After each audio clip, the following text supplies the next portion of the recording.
Good morning. നമ്മൾ Indian സ്വാതന്ത്ര്യ സമരത്തെക്കുറിച്ചാണ് പറഞ്ഞുകൊണ്ടിരിക്കുന്നത് അല്ലേ. അതിൽ നമുക്ക് അടുത്തതായിട്ട് 1942 നടന്ന അടുത്ത ഒരു സമര രീതിയാണ് ക്വിറ്റ് ഇന്ത്യ എന്ന് പറയുന്നത്. എന്താണ് ക്വിറ്റ് ഇന്ത്യ? ക്വിറ്റ് ഇന്ത്യ എന്താ നമുക്ക് നോക്കിയാലോ. Jawaharlal Nehru presented the quit India resolution at the Congress session held in Bombay. The Gandhiji called for the ultimate struggle for freedom. ഈ ക്വിറ്റ് ഇന്ത്യ എന്നുള്ള ആ സമര രീതി മുന്നോട്ട് വെച്ചത് ജവഹർലാൽ നെഹ്റു ആണ്. എവിടെ വെച്ചിട്ടെന്നറിയോ? ബോംബെയിൽ നടന്ന 1942 ബോംബെയിൽ നടന്ന സമ്മേളനത്തിൽ വെച്ചിട്ടാണ് ഈ ക്വിറ്റ് ഇന്ത്യ എന്നുള്ള ഈ സമര രീതി ജവഹർലാൽ നെഹ്റു അവതരിപ്പിച്ചത്. അതിൽ നെഹ്റു പറയുകയാണ്, let us prepare for the ultimate struggle, a strong struggle that excel all earlier struggles. Till now we protested in a peaceful way. Now it is time to finish this up as early as possible.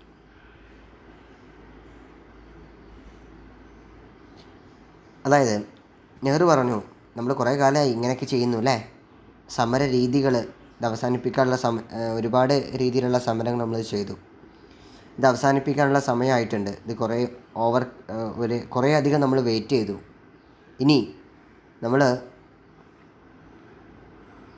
നമ്മളെ കൊണ്ട് കഴിയുന്ന രീതിയിൽ നല്ല രീതിയിൽ തന്നെ എന്ത് ചെയ്യുക, സമരം ചെയ്തിട്ട് നമ്മുടെ ആവശ്യങ്ങൾ നമ്മൾ ഇന്ത്യക്ക് ഫ്രീഡം കിട്ടണം എന്നുള്ള ഒരു ആശയത്തിൽ മുൻനിർത്തിക്കൊണ്ട് നെഹ്റു അതിന് വേണ്ടിയിട്ട് നല്ലോണം അങ്ങോട്ട് പരിശ്രമിച്ചു. എന്നിട്ട് അതിന് വേണ്ടി ഒരു സ്ലോഗനൊക്കെ ഉണ്ടാക്കി, ക്വിറ്റ് ഇന്ത്യ.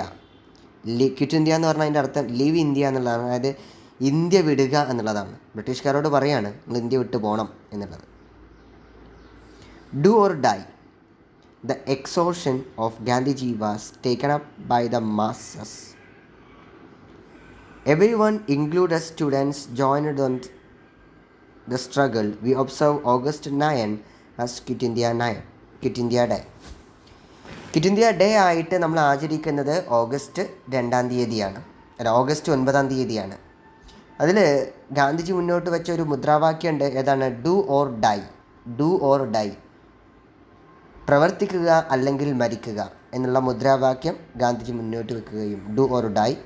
ഇവിടുന്ന് എക്സാമിന് quit India day we have several other leaders who fought bravely for freedom.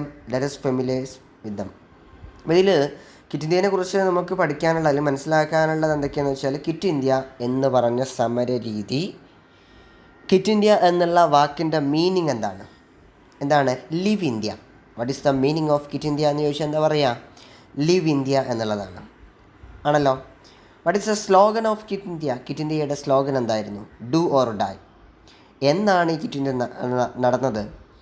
1942 August 9 നടന്നത്. ഓക്കെ.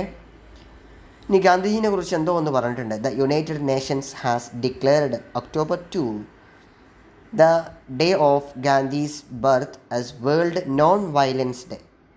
അപ്പോൾ ഗാന്ധി ജയന്തി എന്ന് നമ്മൾ പറയുന്നത് October 2 October 2 world non violence day ആണ്.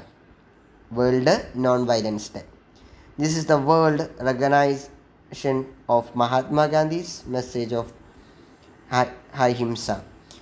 ഇത് അഹിംസയ്ക്ക് വേണ്ടിയിട്ട് ഗാന്ധിജിക്ക് നൽകിയ ഒരു പ്രത്യേക ഉപഹാരമാണ്. ഗാന്ധിജിയുടെ ബർത്ത്ഡേൻ്റെ അന്ന് എന്ത് ചെയ്യും? വേൾഡ് നോൺ വയലൻസ് ഡേ ആയിട്ട് ആചരിക്കുന്നുണ്ട്. ഇനി ഇവിടെ ചിത്രം കണ്ടെങ്കിൽ ചിത്രത്തിൽ കുറേ ആളുകളുടെ പേരുകൾ കൊടുത്തിട്ടുണ്ട്. ആരൊക്കെയുണ്ട് നോക്ക്.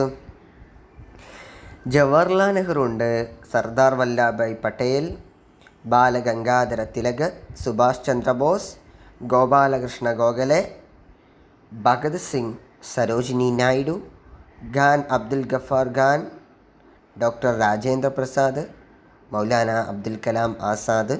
ഇവരൊക്കെ ഫോട്ടോസാണ് കേട്ടോ. അവരൊക്കെ എന്താണ്? Indian freedom സ്ട്രഗിളിൽ പങ്കെടുത്തിട്ടുള്ള നേതാക്കന്മാരാണ്. It was the result of sacrifice and struggle of several such brave patriots that India became independent on 15th August 1947. ഇന്ത്യക്ക് സ്വാതന്ത്ര്യം കിട്ടി, ഇവരുടെയൊക്കെ പ്രവർത്തന ഫലമായിട്ട് ഇന്ത്യക്ക് സ്വാതന്ത്ര്യം കിട്ടി. എന്നാണ് ഇന്ത്യക്ക് സ്വാതന്ത്ര്യം കിട്ടി? 1947 ഓഗസ്റ്റ് 15 എന്ത് ചെയ്തു? ഇന്ത്യക്ക് ഫ്രീഡം ഉണ്ടായി, എന്ത് കിട്ടി? സ്വാതന്ത്ര്യം കിട്ടി അല്ലേ? അപ്പോൾ ഓക്കെയാണ്. അപ്പോൾ ഇതോടുകൂടി നമ്മളെ ഈ ചാപ്റ്ററും അവസാനിച്ചു. ഇനി ഇതിലെ കുറച്ച് ക്വസ്റ്റ്യൻസ് ഇവിടെ കൊടുത്തിട്ടുണ്ട്. ലെറ്റസ് അസസ് എന്ന് പറഞ്ഞിട്ട് നമുക്ക് കുറച്ച് ക്വസ്റ്റ്യൻസ് ഉണ്ട്, നമ്മളൊന്ന് വായിച്ചു നോക്കാം കേട്ടോ. Who is known as Kerala Gandhi? Kerala Gandhi എന്നറിയപ്പെടുന്നത് ആരെയാണ്? കെ കേളപ്പൻ ആണല്ലോ. കെ കേളപ്പനെയാണ് നമ്മൾ ഉപ്പ് സത്യാഗ്രഹത്തിന് അവിടെ പറഞ്ഞിട്ടുണ്ട് അല്ലേ? കെ കേളപ്പനെയാണ് കേരള ഗാന്ധി എന്നറിയപ്പെടുക. Which one of the following is the part of non cooperation movement? Non cooperation മൂവ്മെൻറ്റിൻ്റെ ഭാഗമായിട്ട് വരുന്നത് ഏതാണ്? ചമ്പാരൻ സത്യാഗ്രഹം, boycott of foreign cloth, Kheda സത്യാഗ്രഹം. ഇതേതാണ് നോൺ കോപ്പറേഷൻ മൂവ്മെൻറ്റിൻ്റെ ഉൾപ്പെടുത്താൻ പറ്റുന്നത്? Boycott of foreign cloth. Okay, അതല്ലേ? Next, quit India day. Quit India day എന്നാണെന്നത് August 9th. What was the exhortation of Gandhiji in the quit India movement? എന്തായിരുന്നു ഗാന്ധിജിൻ്റെ എക്സോഷൻ? ഡു ഓർ ഡൈ അല്ലേ? Prepare a note of importance of salt satyagraha. Salt സത്യാഗ്രഹത്തിനെ കുറിച്ചുള്ള ഒരു not prepare ചെയ്യാണ്. അപ്പോൾ ആ not prepare ചെയ്യാൻ പറയുമ്പോൾ നിങ്ങൾ എന്ത് ചെയ്താൽ മതി? സാൾട്ട് സത്യാഗ്രഹത്തിൻ്റെ കാര്യങ്ങൾ നമ്മളിവിടെ പറഞ്ഞിട്ടുണ്ടല്ലോ. അതിൻ്റെ ഒരു 2-3 പോയിൻറ്റുകൾ അന്ന് നമ്മൾ നോട്ടിൽ എഴുതിയിട്ടുണ്ട്. ആ സംഭവങ്ങൾ ഒന്ന് എഴുതിയാൽ മതി കേട്ടോ. It is the satyagraha against British government to avoid taxes on salt അല്ലേ? അപ്പോൾ നമ്മൾ അന്ന് എഴുതിയ പോയിൻറ്റുകളുണ്ടല്ലോ, അതൊന്നും കൂടി ഒന്ന് എഴുതിയാൽ മതി കേട്ടോ. സാൾട്ട് സത്യാഗ്രഹത്തിൻ്റെ പോയിൻറ്റ്സ് ഇത്രയൊക്കെയാണ് നമുക്ക് ഈ ചാപ്റ്ററിൽ പറയാനുള്ളത്. അപ്പോൾ ഇതോടുകൂടി നമ്മളെ ഈ ചാപ്റ്റർ എന്ത് ചെയ്തു? അവസാനിച്ചു. ഓക്കെ, അപ്പോൾ ഓക്കെ, താങ്ക് യു.